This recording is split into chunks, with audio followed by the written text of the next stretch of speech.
Hi friends, welcome to my channel. ఈరోజు పెరుగు వడ చేయాలనుకుంటున్నాను. ఎలాగో చేస్తున్నాను కదా, చేసే విధానం అది మీకు కూడా చూపిద్దామన్నట్టుగా బ్లాగ్ అయితే చేస్తున్నాను.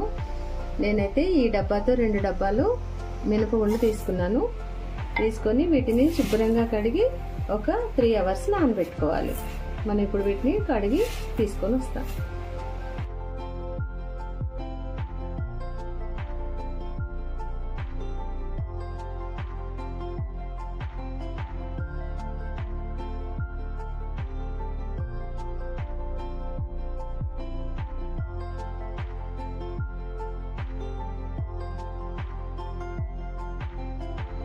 ఈ విధంగా 3 సార్లు నీళ్లు వంపుకొని మనం ఒక 3 అవర్స్ నానబెట్టుకున్న తర్వాత గ్రైండ్ చేసుకోవాలి. 3 అవర్స్ తర్వాత మళ్ళీ కలుద్దాం.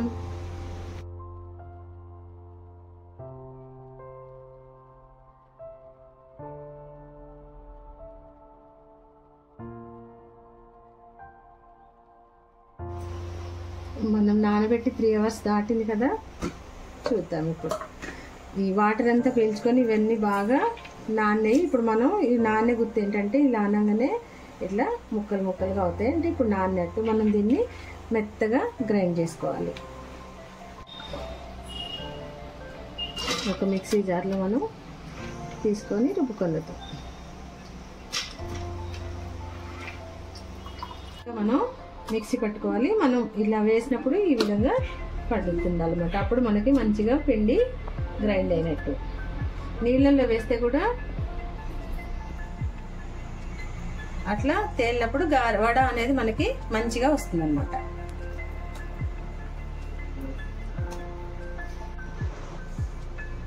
ఇందులో సరిపడినంత ఉప్పు, జీలకర్ర కూడా వేసుకొని మొత్తం కలపాలి.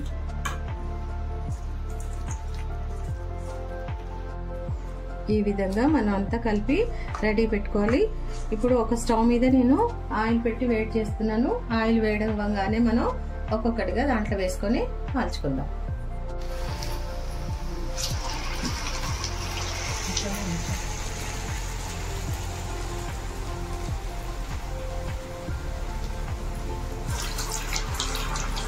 ఈ విధంగా ఒక్కొక్కటిగా మనం అన్ని వేసుకొని బాగా ఎర్రగా వచ్చేంత వరకు కాకుండా కొంచెం లైట్ గా వేగంగానే తీసి, మనం పెరుగు వడ వేస్తున్నాం కాబట్టి బాగా ఎర్రగా కాల్చాల్సిన అవసరం అయితే లేదు.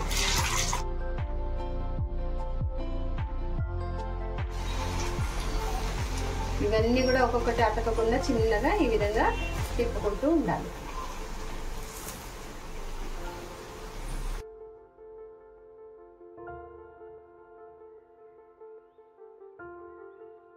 ఈ విధంగా అవ్వగానే మనం తీసి పక్కన వేసుకోవాలి. ఈ కలర్ వస్తే సరిపోతుంది. ఈ విధంగా మనం అన్ని కూడా చేసుకుందాం. ఈ విధంగా అన్ని చేసుకున్నాం కదా, ఇప్పుడు ఒక బేసిన్ లాంటివి తీసుకొని దాంట్లో పెరుగు తీసుకొని ఈ విధంగా చిలికి పెట్టుకోవాలి. ఇట్లా ఈ విధంగా ఉంటే సరిపోతుంది.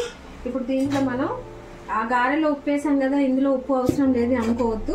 కొద్దిగా మనం ఇందులో కూడా ఉప్పు వేసుకోవాలి. తర్వాత సన్నగా కట్ చేసినటువంటి పచ్చిమిర్చి, కొద్దిగా కొత్తిమీర,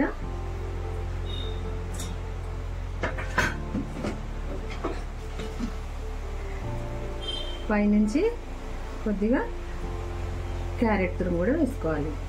ఈ విధంగా వేసుకొని ఇదంతా ఒకసారి కలుపుకొని మనం ఇప్పుడు రెడీగా పెట్టుకున్నటువంటి గారెలన్నింటినీ కూడా దీంట్లో వేసుకోవాలి.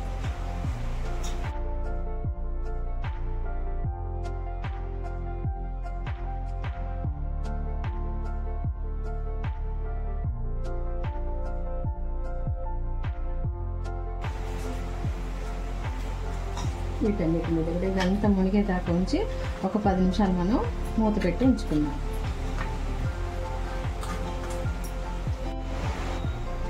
నేను ఆల్రెడీ పోపు వేసి చల్లారి పెట్టి ఉంచాను. ఎందుకంటే వేడి వేడి పోపు పెరుగులో వేస్తే పెరుగు విరిగినట్టు అవుతుంది కాబట్టి నేను చల్లారి పెట్టినటువంటి ఈ పోపుని దీంట్లో వేస్తున్నాను. దీంట్లో వేసి ఈ పోపు అంతా కూడా వీటన్నిటికీ కలిసేటట్టుగా మనం కలుపుకుందాం.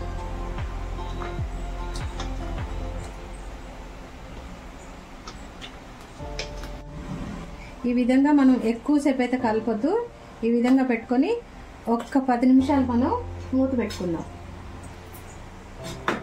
ఈ విధంగా మూత పెట్టుకుని ఒక 15 నిమిషాలు ఆ పెరుగుని పీల్చుకునేదాకా మనం వెయిట్ చేద్దాం. 10 నిమిషాలు అయింది కదా, మీకు ఇప్పుడు చూపిస్తాను. ఇలా ముట్టుకుంటే ఈ విధంగా వస్తుంది. ఇదంతా కూడా పీల్చుకొని పెరుగు బాగుంది. ఈ విధంగా మనం సర్వింగ్ ప్లేట్లో తీసుకొని పైనుంచి కొద్దిగా ఇట్లా కారం వేసుకొని, కొత్తిమీర, కొద్దిగా క్యారెట్, అంతే అండి.